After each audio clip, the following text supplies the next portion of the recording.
Video ನೋಡೋಕ್ಕೆ ಬಂದಿರತಕ್ಕಂಥ ಎಲ್ಲ ಸಿಂಗಲ್ಸ್ ಹುಡುಗರಿಗೆ ವೆಲ್ಕಮ್ ಟು ಅವರ್ ಚಾನಲ್. ಸ್ನೇಹಿತರೆ, ನೀವೇನಾದರೂ ಸಿಂಗಲ್ ಆಗಿದ್ದು ಒಂದು ಹುಡುಗಿನ ಅಥವಾ ಆಂಟಿಯ ಜೊತೆ ಸಂಬಂಧನ ಬೆಳೆಸಬೇಕು ಅಂತ ತೀರ್ಮಾನ ಮಾಡಿದರೆ ನಿಮಗೆ ಈ ಒಂದು ಪ್ರೊಫೈಲು. ಇವತ್ತು ನಮಗೆ ತನುಶ್ರೀ ಪಾಟೀಲ್ ಅಂತಹ ಒಬ್ಬ ಶ್ರೀಮಂತರ ಮನೆತನದ ಹುಡುಗಿ ಮಾಹಿತಿ ಕಳಿಸಿದ್ದಾರೆ. ಹಾಗಂತಂದ್ಬಿಟ್ಟು ಈಕೆ ಶ್ರೀಮಂತರ ಹುಡುಗನೇ ಬೇಕು ಅಂತ ಇಲ್ಲ, ನಾರ್ಮಲಾಗಿ ಹುಡುಗನೂ ಬೇಕು, ಬಟ್ ರೂಲ್ಸ್ಗಳು ಹೇಳಿದ್ದಾರೆ. ಆ ಒಂದು ರೂಲ್ಸ್ಗಳನ್ನು ಫಾಲೋ ಅಪ್ ಮಾಡ್ಕೊಂಡು ಹೋದರೆ ಮಾತ್ರ ನಿಮ್ಮನ್ನು ಅವರು ಮದುವೆ ಆಗ್ತಾರೆ.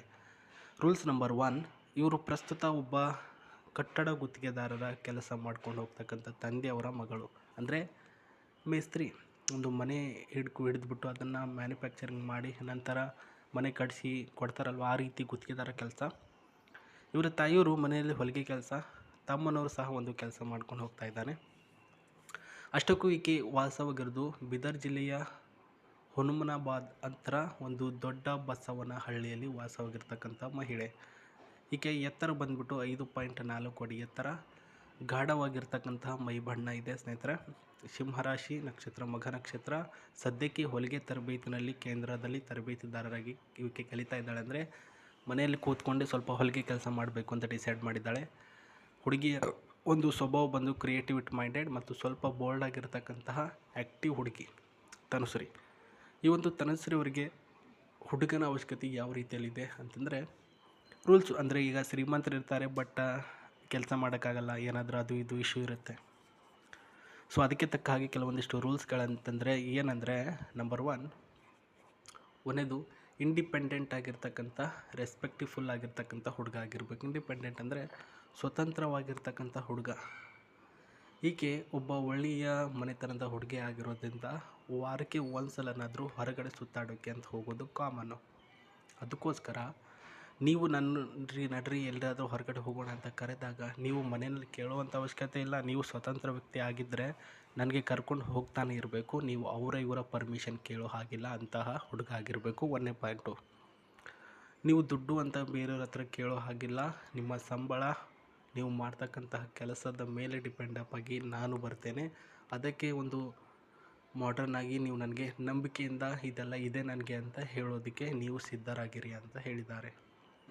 ನನ್ನ ಪರ್ಸ್ನಲ್ ಟೈಮ್ ರೆಸ್ಪೆಕ್ಟ್ ಮಾಡುವನಾಗಿರಬೇಕು. ಅಂದರೆ ನನ್ನ ಒಂದು ಕೆಲಸ ಏನಿರುತ್ತೆ, ಹೆಂಡತಿಯ ಕೆಲಸ ಎಲ್ಲನೂ ಕೂಡ ಒಂದೇ ಅಂದ್ಕೊಂಡು ನನಗೂ ಕೂಡ ಟೈಮ್ ಕೊಡುವಂಥ ಒಬ್ಬ ಹುಡುಗ ಆಗಿದ್ದು, ನಾನು ಯಾವಾಗಲಿಂದಲೂ ಕೂಡ ಮನೆಯಲ್ಲಿ ಕೆಲಸ ಮಾಡೋದು ತುಂಬ ಕಡಿಮೆ. ಆದರೂ ಕೂಡ ಮದುವೆ ಆದ ನಂತರ ಆಗಲೇಬೇಕಲ್ವ, ಅದಕ್ಕೋಸ್ಕರ ಮನೆ ಕೆಲಸ ರೆಸ್ಪಾನ್ಸಿಬಿಲಿಟಿ ಎಲ್ಲನೂ ಕೂಡ ಶೇರ್ ಮಾಡ್ತೇನೆ. ಬಟ್ ನೀವು ಕೂಡ ಅದಕ್ಕೆ ಹೆಲ್ಪ್ ಮಾಡುವಂತಹ ಮೈಂಡ್ ಸೆಟ್ ಇರಬೇಕು.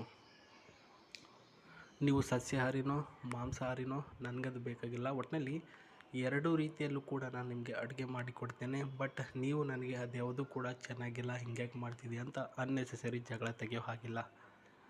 ನನ್ನ ಕುಟುಂಬಕ್ಕೆ ನೀವು ಈಕ್ವಲ್ ರೆಸ್ಪೆಕ್ಟ್ ಕೊಡಬೇಕು. ನೀವು ಶ್ರೀಮಂತರ ಮನೆಯವರು ಅಂತಂದ್ಬಿಟ್ಟು ಆ ಕಡೆ ಈ ಕಡೆ ಕೆಟ್ಟದಾಗಿ ನಮ್ಮ ಜೊತೆ ಮಾತಾಡೋ ಹಾಗಿಲ್ಲ. ರೆಸ್ಪೆಕ್ಟ್ ಕೊಡಬೇಕು. ನಿಮ್ಮ ವಯಸ್ಸು 30ರ ಒಳಗಡೆ ಇರಬೇಕು ಆ್ಯಂಡ್ ಕನ್ನಡ ಹಿಂದಿ ಮಾತಾಡೋಕ್ಕೆ ಬರಬೇಕು. ನಿಮ್ಮ ತಂದೆ ತಾಯಿಯವರು ಚೆನ್ನಾಗಿರಬೇಕು, ಅವರಿಗೆ ಏನೂ ಕೂಡ ಆರೋಗ್ಯದ ಸಮಸ್ಯೆ ಇರಬಾರ್ದು ಅಂತ ಹೇಳಿದ್ದಾರೆ. ಸೊ ನಿಮ್ಮ ಫೋಟೋ, ನಿಮ್ಮ ಬಯೋಡಾಟಾಗಳನ್ನು ವಿಡಿಯೋದ ಕೆಳಗಡೆ ಕಾಣಿಸ್ತಕ್ಕಂತಹ ಡಿಸ್ಕ್ರಿಪ್ಷನಲ್ಲಿ ಡಿಮೇಲ್ ಐಡಿಗೆ ನಿಮ್ಮ ಡೀಟೇಲ್ಸ್ಗಳನ್ನು ಕಳಿಸಿಕೊಡಿ. ಸೊ ಅಲ್ಲಿಗೆ ಚೆಕ್ ಮಾಡಿ ಆಕೆ ಏನು ಅನ್ನೋದನ್ನು ನಿಮಗೆ ಮಾಹಿತಿ ಕೊಡಿಸ್ತಾರೆ. ಒಂದು ಸ್ವಲ್ಪ ಥಿಂಕ್ ಮಾಡಿ, ಇದು ಆಕೆ ಹತ್ರ ಇರ್ತಕ್ಕಂಥ ಕಾರ್ ಆಗಿರುತ್ತೆ, ನೋಡ್ತಾ ಇರೋ ಹಾಗೇ.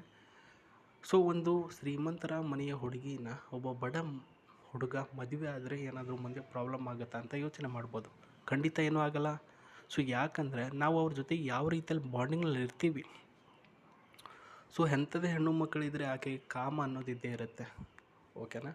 ಮದುವೆ ಅಂತ ಆಗಲೇಬೇಕು, ಮಕ್ಕಳಂತನೂ ಕೂಡ ಆಗಲೇಬೇಕು. ಸೊ ಅದಕ್ಕೆ ಸಂಬಂಧಿಸಿದಂತೆ ನಿಮ್ಮನ್ನು ಮದುವೆ ಆದರೆ ಆಕೆ ಹೇಗೆ ಹೊಂದಾಣಿಕೆಯಿಂದ ಇರಲ್ಲ. ಒಂದೇದು ಜಾಸ್ತಿ ಕೆಲಸ ಕೊಟ್ಟರೆ ಜಗಳ ಆಗುತ್ತೆ, ಸ್ವಲ್ಪ ಪ್ರೀತಿ ಕಾಳಜಿ ಕಡಿಮೆ ಮಾಡಿದರೆ ಜಗಳ ಆಗುತ್ತೆ, ಮತ್ತು ಚೆನ್ನಾಗಿ ನೋಡ್ಕೊಳ್ಳಿಲ್ಲ ಅಂದರೆ ಜಗಳ ಆಗುತ್ತೆ. ಅದು ಒಂದು ಉದ್ದೇಶದಿಂದ ಈ ಒಂದು ಪಾಯಿಂಟ್ಗಳನ್ನು ನೀವು ಚೆನ್ನಾಗಿ ನೋಡ್ಕೊಂಡು ಹೋಗಿ ಆಕೆ ಹತ್ರ. ಮಿಕ್ಕಿದ್ದೆಲ್ಲದರಲ್ಲೂ ಕೂಡ ಆಕೆ ನಿಮ್ಮನ್ನು ಹೆಂಗೆ ನೋಡ್ಕೊಳ್ಬೇಕು ಅದೇ ರೀತಿಯಲ್ಲಿ ನೋಡ್ಕೊಳ್ತಾಳೆ. ದುಡ್ಡು ಇಲ್ಲ ಅಂತಂದರೆ ದುಡ್ಡು ಕೊಡ್ತಾಳೆ, ಮತ್ತು ಏನಾದರೂ ಜಗಳ ಆಯಿತು ಅಂದರೆ ಅದನ್ನು ಅಲ್ಲಿಗೆ ಮುಚ್ಚಾಕ್ತಾರೆ. ಯಾಕಂದರೆ ಒಳ್ಳೆಯ ಹುಡುಗಿರಿ, ದುಡ್ಡು ಕೊಟ್ಬಿಟ್ಟು ಮದುವೆ ಆಗ್ತೀನಿ ಅಂದರೆ ಏನಕ್ಕೆ ಬಿಡ್ತೀರಾ ನೀವು? ಹೌದಾ? ಅದಕ್ಕೋಸ್ಕರ ಬಿಡೋಕ್ಕೆ ಹೋಗಬೇಡಿ. ಆ್ಯಂಡ್ ಈ ಒಂದು ಕಾರು ನೋಡಿದ್ರಿ, ಟಾಟಾ ಜಿಂಟ್ ಕಾರು, ಓಲ್ಡ್ ಮಾಡೆಲ್ ಕಾರ್ ಆಕೆ ಹತ್ರ ಇದೆ. ಇದರ ಇಂಜಿನ್ ನೋಡೋದಾದರೆ ಪೆಟ್ರೋಲ್ ವೇರಿಯಂಟ್ 1193, 150ಯ ಡೀಸೆಲ್ ವೇರಿಯಂಟ್.